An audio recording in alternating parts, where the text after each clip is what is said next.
জানেন অভিনেত্রী মধুমিতা সরকার দেবাদিদেব মহাদেবের একজন বড় ভক্ত। হ্যাঁ, আপনি ঠিকই শুনেছেন। একসময় জনপ্রিয় বাংলা ধারাবাহিক বোঝে না সে বোঝে নার দৌলতেই টেলিপর্দায় জনপ্রিয় মুখ হয়ে ওঠেন মধুমিতা সরকার। আর এই ধারাবাহিকের দৌলতেই এখনও সকলের কাছে তিনি পাখি হয়েই রয়ে গিয়েছেন। পরে কুসুমদোলা সিরিয়ালের ইমনের চরিত্রেও আরও একবার মন কেড়েছিলেন এই অভিনেত্রী। বেশ কিছু হিট সিরিয়ালের পর সিনেমা ওটিটির দুনিয়ায় পা রাখেন এই মধুমিতা। এদিকে নিজের কেরিয়ার গ্রাফ যখন ঊর্ধ্বমুখী, ঠিক সেই সময় অন্য পথ বেছে নিলেন মধুমিতা। এখন প্রশ্ন, তাহলে কি অভিনয় দুনিয়াকে বিদায় জানাতে চলেছেন মধুমিতা? আজ্ঞে না, একবারে তেমন কিছুই নয়। মধুমিতা জানান তিনি আসলে কিছুটা আধ্যাত্মিক হয়ে উঠেছেন। সম্প্রতি এক সোশ্যাল মিডিয়া ইনফ্লুয়েন্সকে দেওয়া সাক্ষাৎকারে মধুমিতা জানান তিনি শিবের বড় ভক্ত। নেট দুনিয়া থেকেই শিবের বিষয়ে নানান জ্ঞান অর্জন করেছেন বলে তিনি জানান। জীবনের এই আধ্যাত্মিক মোড়কটাকে তিনি বেশ উপভোগও করছেন।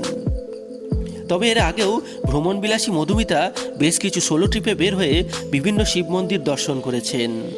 আর সেই সব ভিডিওগুলি তিনি সোশ্যাল মিডিয়াতে পোস্টও করেছেন।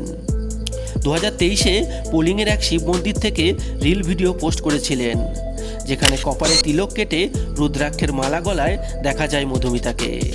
সেই ছবিতে এক অনুরাগী মধুমিতার উদ্দেশ্যে লেখেন, চিন্তা করো না, শিবের মতোই বর পাবে তুমি। আবার গত বছরের শেষের দিকে অরুণাচল প্রদেশে গিয়েও সেখানকার এক শিব মন্দির দর্শন করতে দেখা গিয়েছিল মধুমিতাকে। খালি পায়ে মন্দিরে ঢুকে শিব আরাধনা করতে দেখা যায় এই অভিনেত্রীকে।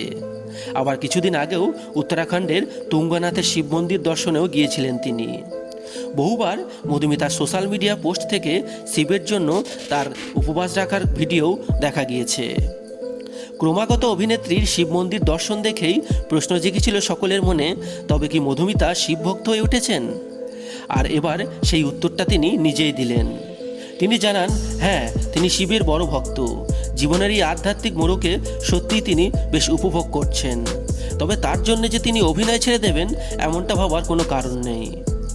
যাই হোক বন্ধুরা, আপনারা কারা এই অভিনেত্রী মধুমিতার মতো দেবাদিদেব মহাদেবের অনেক বড় ভক্ত, অবশ্যই কমেন্ট বক্সে কমেন্ট করে জানাবেন। এবং এরকম দরকারি এন্টারটেনমেন্ট নিউজ সবার আগে পাওয়ার জন্য আমাদের চ্যানেলটা সাবস্ক্রাইব করে আমাদের সঙ্গে যুক্ত থাকবেন। ধন্যবাদ।